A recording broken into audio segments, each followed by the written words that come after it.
The whole reason I like to make these videos is I like to help other victims that were abused by narcissists or sociopaths. I'm also a singer and songwriter, and I'd love to get my music out there. I wrote a lot of songs after I was abused by the narcissist, and I hope that other people can relate that have been through it as well. My name is Jackie Carson. I'm an R&B and country singer and songwriter.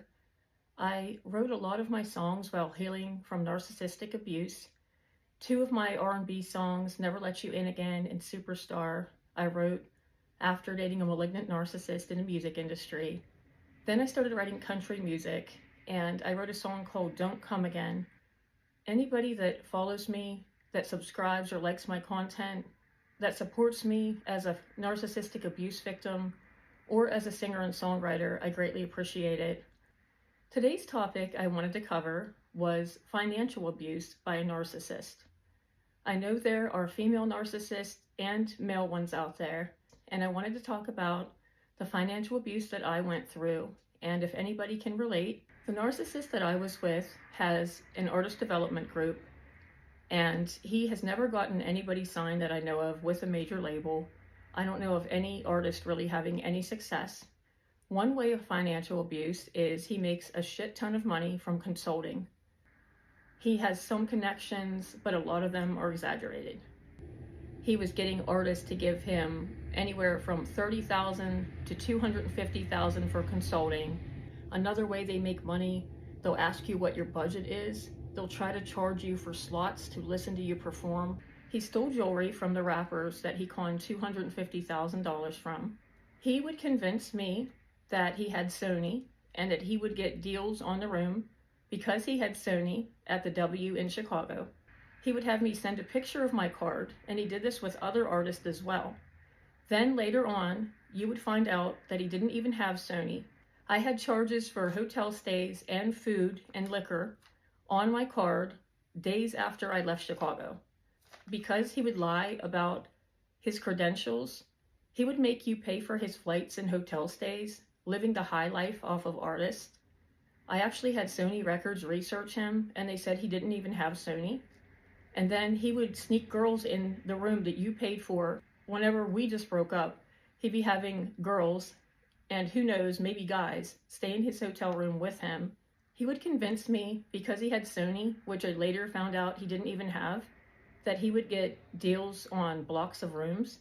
Sometimes he'd stay with me in the room when we were dating, and then when he started cheating on me, he had to have his own room. He would sneak women in there, or I would have thousands in charges. After I would leave Chicago, I had close to $1,000 charged on my card for food, drinks, extra stays. He tried to lie and say that because he got a deal being with Sony, his brother would rent rooms out to people and make money off of the better deal Sony gave them for the block of rooms, which ended up being a total lie because Sony researched him and said he didn't even have Sony distribution. Also, there would be additional alcohol charges, and he would try to make it seem like I must have been drunk and not realize that I was buying drinks for people. So he would just charge things on my card without my permission. Many times he would make other people pick up the tab and never have his credit or debit card on him. When we were dating, he paid for dinner. He never would pay for flights or hotel, would never come to see me. He was totally selfish and cheap, and I always had to fly to him. After I found out he had a hidden double life, the rapper girls told me that they never could pay for anything, him or his fiance, that if they were at restaurants and things, they would never have their card on them or money would be extremely tight. So I think they're very in debt.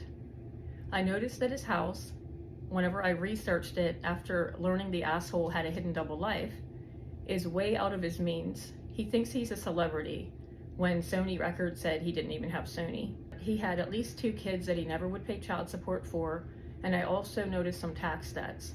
One girl he owed over $77,000 for in arrears and child support in 2019.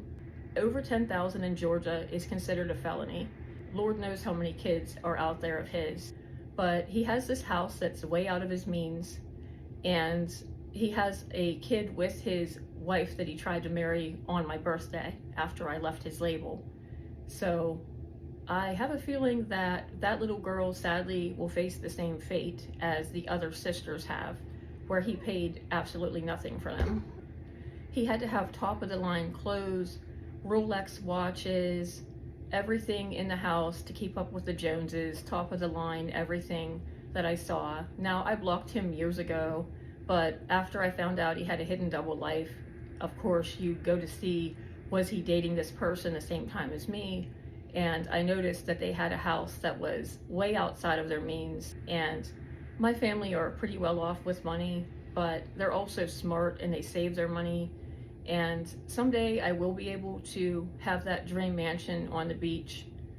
I know, what money I will be coming into, but I do not blow money like an idiot. I believe in living within your means, having a decent house. This one is a fixer-upper, and I believe in eating at home, not always eating out at fancy restaurants.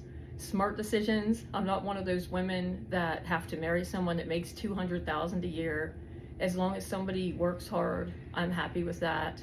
I've never been one to go for money. My mom would always say, go for love, not money. But the thing that makes me mad with narcissists or sociopaths, is they con money from others, and then they have, a fancy like sports car, a Porsche, a Maserati, a giant mansion. Whenever they're conning or taking money from others and either not doing work they're paid for, or they're exaggerating what they can do to help you as an artist. A lot of times they'll use connections they have and they'll take a bunch of your money and get you nowhere. They're living the high life in these very extravagant mansions and sports cars, and you trusted them with your hard-earned money. That's what pisses me off. You should not get to live in a mansion based off money that you took from me and took advantage of me with when you didn't do the work, or you exaggerated what you could do for me. They'll act like they're good people, so you'll trust them with your card, or they'll get mad if somebody else is robbing you whenever they want to rob all that they can from you. The other thing that my ex liked to do, I had a criminal that lied and said he had sync licensing with a company like AWOL or Cobalt at one time, stole a ton of money, and I was able to get it back from the state police. The thing that made me mad is narcissists, when you're dating them, will act like they care about you. They won't loan you money, but they'll act like they're upset if they think somebody else is robbing you. He would say, trust me, that company's a scam. He knew they were scams because he's a con artist himself. And he would say, it pisses me off that you're being robbed. And he would act like he cared about me when he noticed this guy lying about sync licensing that was stealing money.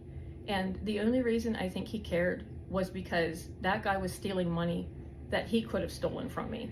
That's what I think it was really about.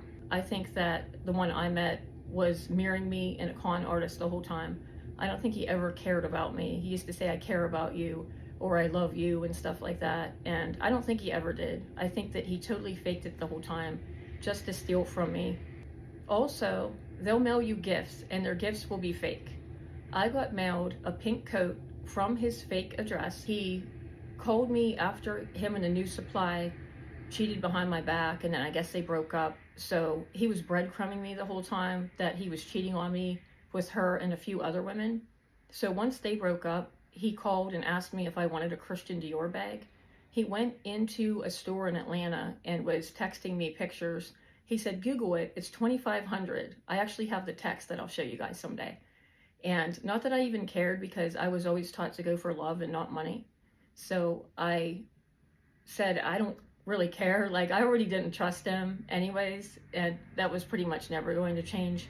But he got me a pink Christian Dior bag, and then he kept saying, I want to get you another one.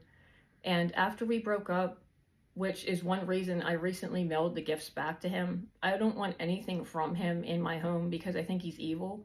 So I went to sell the bag that he said was $2,500 on eBay, and eBay flagged it as counterfeit, and I almost got in trouble with my account for trying to sell a counterfeit bag.